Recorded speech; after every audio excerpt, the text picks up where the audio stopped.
दोस्तों, फिल्मों और मार्शल आर्ट की दुनिया का वो शाहकार जिसे हम ब्रूस ली के नाम से याद करते हैं, 27 नवंबर 1940 को फ्रांसिस्को में पैदा हुआ था। और दोस्तों, ब्रूस ली का बाप एक चाइनीज ओपेरा स्टार था जो कि उस वक्त एक साल दौरे पर गया हुआ था। और ब्रूस ली की फैमिली 1941 में हांगकांग में वापस आ गई। और ब्रूस ली ने बचपन में ही तकरीबन 20 फिल्मों में काम कर लिया था। और जैसा कि मैंने आपको बताया कि ब्रूस ली का बाप एक ओपेरा स्टार था, इसी वजह से ब्रूस ली बचपन से ही फिल्मों के साथ जुड़ा रहा। 1955 में ब्रूस ली अमेरिका में वापस लौट गया, जहां इसने यूनिवर्सिटी ऑफ वाशिंगटन में दाखिला ले लिया और अमेरिकी शहर सियाटल में एक मार्शल आर्ट स्कूल खोल लिया। दुनिया के अजीम तरीन मार्शल आर्ट के हिलाए जाने वाले ब्रूस ली की जिंदगी बहुत थोड़ी थी और ब्रूस ली सिर्फ 32 साल की उम्र में इंतहाई पुरअसरार तरीके से इस दुनिया से चला गया, जिसके बारे में लोग आज भी ठीक तरह से नहीं समझ सके। 1970 में ब्रूस ली अमेरिका से हांगकांग वापस आ गया और यहाँ इसकी जिंदगी मुकम्मल तौर पर तब्दील हो गई और ब्रूस ली हांगकांग का एक बहुत बड़ा एक्शन स्टार बन गया। 1971 में इसकी मूवी द बिग बॉस और 1972 में द ड्रैगन दुनिया भर में मशहूर हो गई और इसी के साथ ही ब्रूस ली दुनिया का सबसे बड़ा मार्शल आर्ट एक्सपर्ट भी बन गया। और उस वक्त किसी के वहमो गुमान में भी नहीं था कि तरक्की की इन राहों को छूता हुआ ये नौजवान इंतहाई पुरअसरार तरीके से इतनी छोटी उम्र में इस दुनिया से चला जाएगा।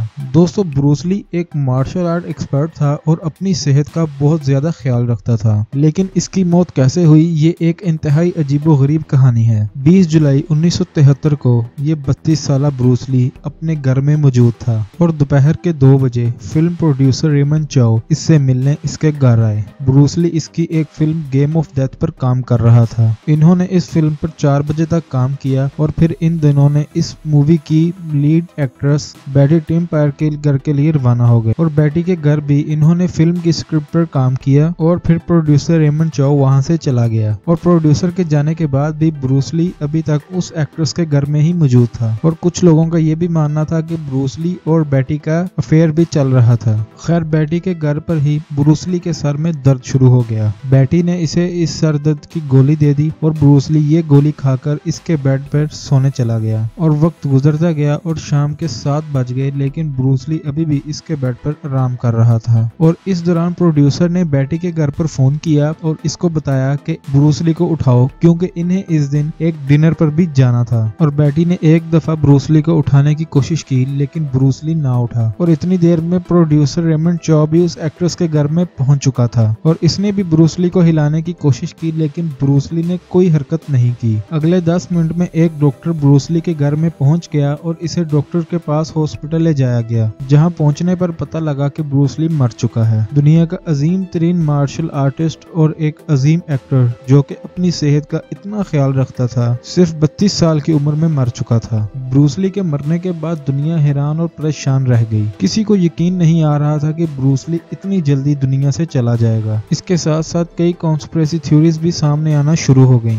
एक थ्योरी ये थी कि ब्रूस ली को चाइना के अंडरवर्ल्ड ने मरवाया है, क्योंकि वो ब्रूस ली से पैसे तलब कर रहे थे जो कि ब्रूस ली उन्हें नहीं दे रहा था और किसी ने इसको एक फैमिली कर्स का नाम दिया। लेकिन उस रात दरअसल क्या हुआ था, चले मैं आपको बताता हूँ। दोस्तों, उस रात जब ब्रूस ली के सर में दर्द हुआ तो इसको बेटी ने एक्वाजेसिक नाम की एक गोली दी, जो कि एक पेन किलर थी और ये सर का दर्द दूर करने में इस्तेमाल होती थी। और ब्रूस ली ने जब इस दवाई को लिया तो हैरत अंगेज तौर पर ब्रूस ली का दिमाग स्वेल करना शुरू हो गया, यानी फूलना शुरू हो गया। ब्रूस ली का दिमाग 1400 ग्राम से 1575 ग्राम तक फूल गया। डॉक्टर्स का कहना था कि इस गोली में कुछ ऐसे कंपाउंड्स शामिल थे जिससे ब्रूस ली को एलर्जी थी और यही कंपाउंड्स ब्रूस ली के दिमाग के सूजने का सबब बने। दुनिया का अजीम तरीन मार्शल आर्टिस्ट सिर्फ एक गोली से चल बसा, लेकिन डॉक्टर अभी भी हैरान और परेशान थे, क्योंकि ब्रूस ली के बाकी जिस्म के पार्ट्स बिल्कुल ठीक काम कर रहे थे और ये वैसे भी बिल्कुल सेहतमंद था। और उधर ब्रूस ली की बीवी का कहना था कि ब्रूस ली एक पुरअसरार तरीके से कोमा में चला गया और मर गया। और अपनी मौत से सिर्फ 2 महीना पहले भी 10 मई 1973 को भी ब्रूस ली एक मूवी की शूटिंग के दौरान गर्मी की वजह से बेहोश हो गया था। उस वक्त भी ब्रूस ली का दिमाग स्वेल कर रहा था, लेकिन ये बाद में ठीक हो गया था। बहरहाल आज तक ब्रूस ली की मौत का जिम्मेदार उस सर दर्द की गोली को ठहराया जा रहा है और कहा जाता है कि इसी की वजह से ब्रूस ली का दिमाग फूल गया था और उसकी मौत हो गई। और ब्रूस ली के मरने के एक दिन बाद इसकी movie enter the dragon America में रिलीज हुई और इस मूवी ने रिकॉर्ड 200 मिलियन का प्रॉफिट कमाया और ब्रूस ली अमेरिका में भी फेमस हो गया। ब्रूस ली की बीवी का कहना था कि ब्रूस ली ज्यादा लंबी जिंदगी जीना नहीं चाहता था।